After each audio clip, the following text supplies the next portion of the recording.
Hi, welcome to Improve Work podcast. Here you'll find resources to level up your leadership role and create the team that you want. It's Daniela here. Feel free to ask me questions about today's episode's topic. Also, if you'd like me to speak about a specific topic, let me know. You'll find my email address in the description of this episode. I hope you enjoy it and subscribe. Okay, let's get started. Hi, today we'll talk about projection bias in the workplace and how we can overcome it. Projecting our thoughts, beliefs, feelings, or traits onto others can greatly influence how we perceive people and situations. And this tendency often leads us to form incorrect or misguided understandings of those we interact with and the circumstances we encounter. This bias can impact not only our personal lives, but also our professional environments. And overcoming projection bias in the workplace will help you ensure more accurate perceptions of the people you work with and of the situations you encounter. In the workplace, this bias manifests in various ways, generating different consequences for employee relationships, decision-making processes, motivation, the work environment, and overall company culture. So what is projection bias? The projection bias is a cognitive bias that is produced by the assumption that other people are like us. It is the tendency to attribute our own feelings, thoughts, or traits to others. Projection bias is different from projection understood as a strategy to plan our future or to understand other people's perspectives. It is unconscious and can be seen as a defense mechanism that protects us from unpleasant or unwanted information about ourselves or about others. So let's explore some forms that projection bias can take at work, and maybe you will recognize some of these forms in your own workplace. First of all, projection can be positive or negative, and by this I mean that we can project our positive traits, characteristics, or thoughts to others, or we can project our negative thoughts, beliefs, or traits to others. First, let's see some positive projections onto others. So, one example is assuming that work colleagues are as honest and trustworthy as one perceives oneself to be.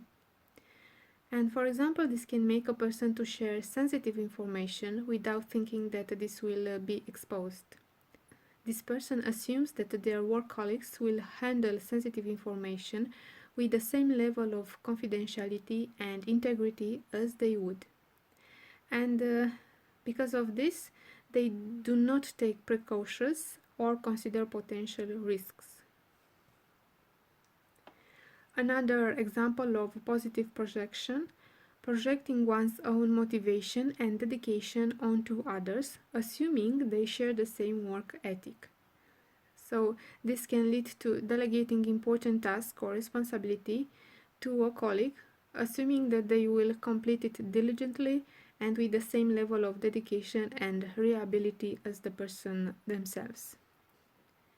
This assumption may lead to neglecting proper follow-up or oversight, may lead to poor performance or incomplete deliverables.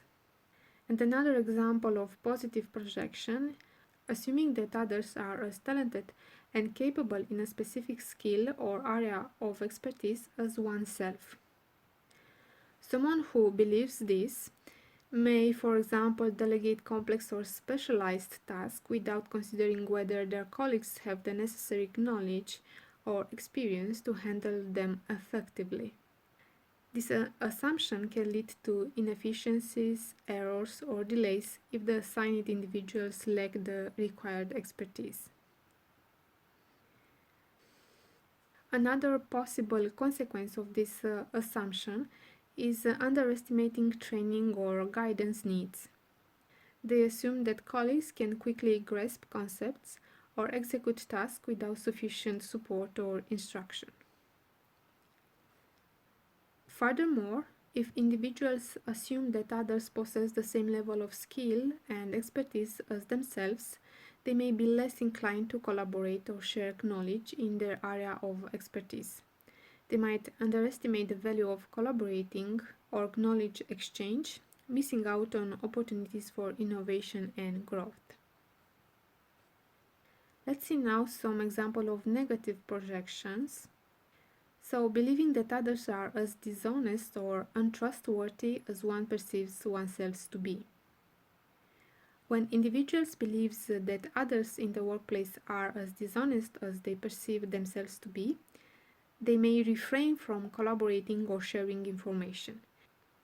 They may be reluctant to contribute with ideas, provide feedback, or engage in teamwork, assuming that their colleagues will exploit their contributions or use the information against them. Or they may justify their negative behavior, such as constantly being late or using work time for personal matters, with thoughts like others are also late or others frequently use working time for personal matters. Another example, assuming that others lack competence or skills in a particular area based on one's own shortcomings or limited perspective. As a result, they dismiss alternative viewpoints or ideas without giving them proper consideration. This assumption can lead to a narrow-minded approach, overlooking valuable insights and hindering innovative problem solving. And also can lead to a reluctance to seek help or collaborate with colleagues who might possess the expertise they lack.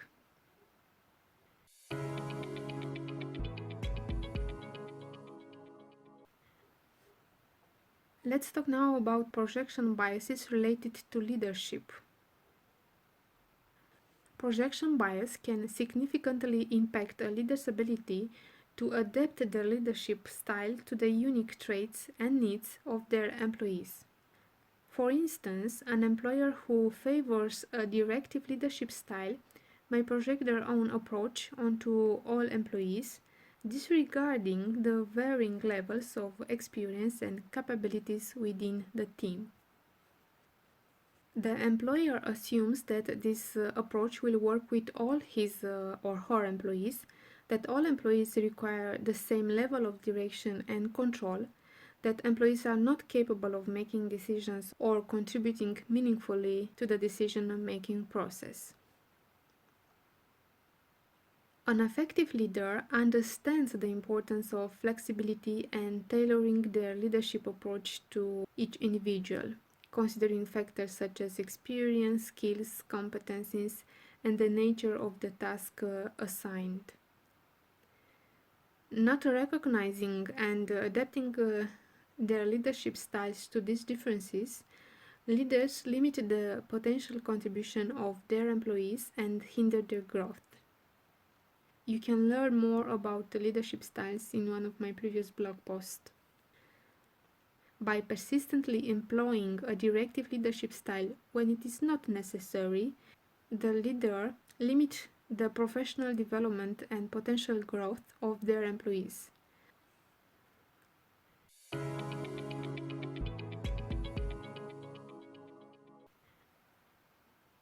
Let's explore now projection biases related to decision process. So, for instance, an extrovert person who prefers direct communication and is expansive may perceive their more introvert coworkers, who tend to be more indirect and restrained in their communication, as lacking confidence or being indecisive. If this person happens to be the employer or the leader, they may undervalue the contributions of the introvert employee and overlook their unique strengths and abilities. This bias based on projection can hinder the employee's growth and limit their opportunities for leadership roles within the organization. So let's see the assumptions that are underneath this projection. One of the assumptions is that the extrovert style is ideal or is better than the introverted coworker style. Another one, the extroverted person assumes that their own direct and expansive communication style reflects confidence and decisiveness, and they assume that the introverted coworker's indirect and restrained communication style indicates a lack of confidence or indecisiveness.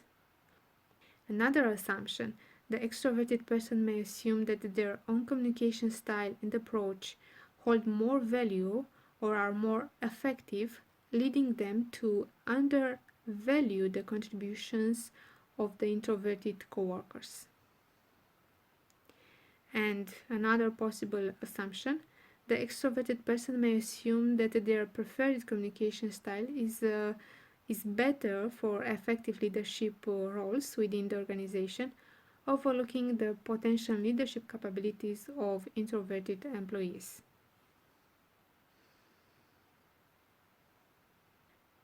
Another example of projection bias related to decision process. So in the context of the hiring process, projection bias occurs when the person responsible for selecting candidates and making hiring decisions projects their own traits onto the applicants. They assume that if the candidates possess similar qualities to themselves, they will behave or achieve similar results. And embracing a broader perspective and considering the specific requirements of the organization can lead to a more inclusive and effective hiring process.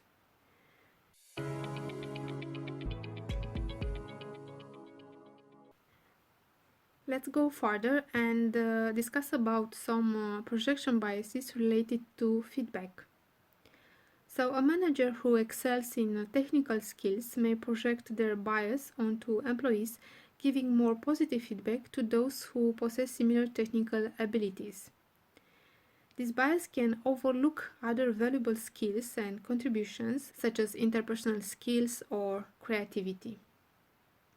Another example, a manager who tends to make quick decisions may project this bias onto employees, giving feedback that discourages throughout analysis or careful consideration. This bias can stifle critical thinking and discourage employees from taking the time to make informed decisions. Have you ever encountered these kinds of biases? Another example, a colleague who prefers written communication may project this bias onto others, giving feedback that undervalues the contributions of those who prefer face-to-face or verbal exchanges. This bias can hinder effective collaboration and overlook the benefits of diverse communication styles. And a last example, a team member who values quality over quality may project this bias onto colleagues, giving feedback that emphasizes high output without considering the importance of attention to detail or quality standards. This bias can lead to a culture that values quantity at the expense of overall excellence.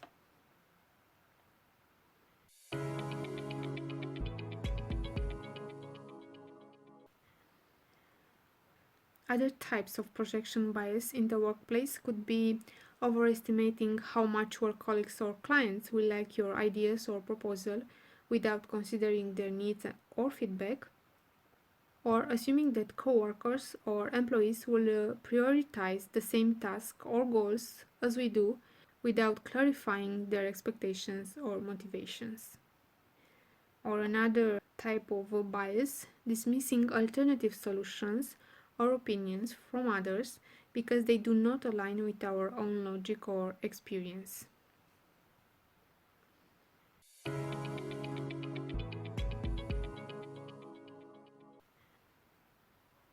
Okay, now that we explore multiple forms that projection biases can take in the workplace, let's discuss about how we can overcome this type of projections in the workplace.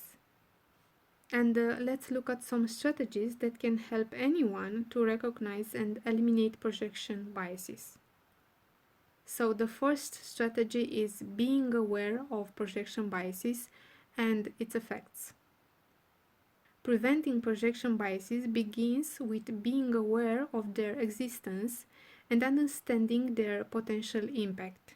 This allows us to recognize the tendency to attribute our own thoughts, feelings, and characteristics onto others. We all can learn more about this type of cognitive bias through books, training materials, or similar resources. The more we know about it, the more prepared we'll be to identify and eliminate it. A second strategy is seeking feedback from others who have different perspectives or experiences. So, preventing projection biases can be facilitated by actively seeking feedback from people who possess diverse perspectives. By inviting input from others with different backgrounds, roles, or expertise, we can gain valuable insights that challenge our preconceived notions. This process encourages open dialogue, promotes a broader understanding of diverse viewpoints, and support an environment where multiple perspectives are valued. By intentionally seeking feedback from a diverse range of people, we can broaden our own understanding, enhance decision-making processes, and develop a more inclusive workplace. A third strategy is showing empathy. Preventing projection biases can be facilitated by cultivating empathy towards others. By actively practicing empathy, active listening, and placing ourselves in the shoes of others, we can develop a deeper understanding and appreciation for other people's perspectives, experiences, and emotions.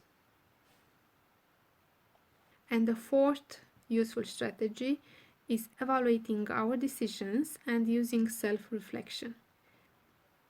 By consciously examining our thoughts and assumptions, we can become more aware of the potential for projections in our thinking and decision-making processes.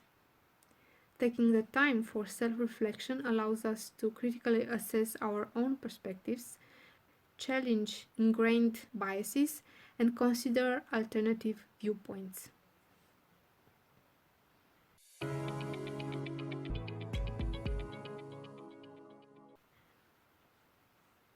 Let's talk now about another aspect of projection bias at work, and this is how it can be used by others in our disadvantage.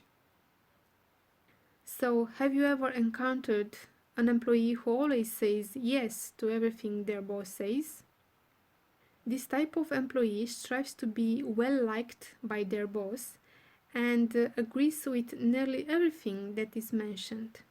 They are using this bias to gain favor and take advantage of it. And in reality, they may actually disagree with their boss's decisions or way of thinking, but choose not to express it. And this behavior can be extended to interactions with coworkers as well. This person may agree with two opposite perspectives or decisions belonging to two colleagues, creating the impression that he supports both. If you wish to expose this person's false behavior, you can ask him or her to provide arguments for why he agrees with your perspective or decision. Alternatively, you can express an idea that you know is incorrect and observe if he supports it. What it will be more helpful is to encourage your employees to express diverse ideas and to explain their perspectives. This will demonstrate that you value quality, contribution, and promote open and transparent communication.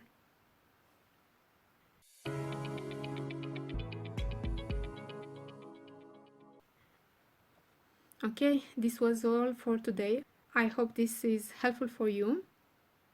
So let's make a short recap. We talk about what is projection bias, what forms projection bias can take at work, and we explore multiple examples. We talked about how we can overcome projection biases and how projection bias can be used by others in our disadvantage. Let me know what are your thoughts about this episode. If you have questions, I'll be happy to answer them. Just email me. You have my email address in the description of this episode. Subscribe if you like this episode. Also, check the Improve Work resources that are specified in this episode description and try them. Okay, I'll see you soon. Bye bye.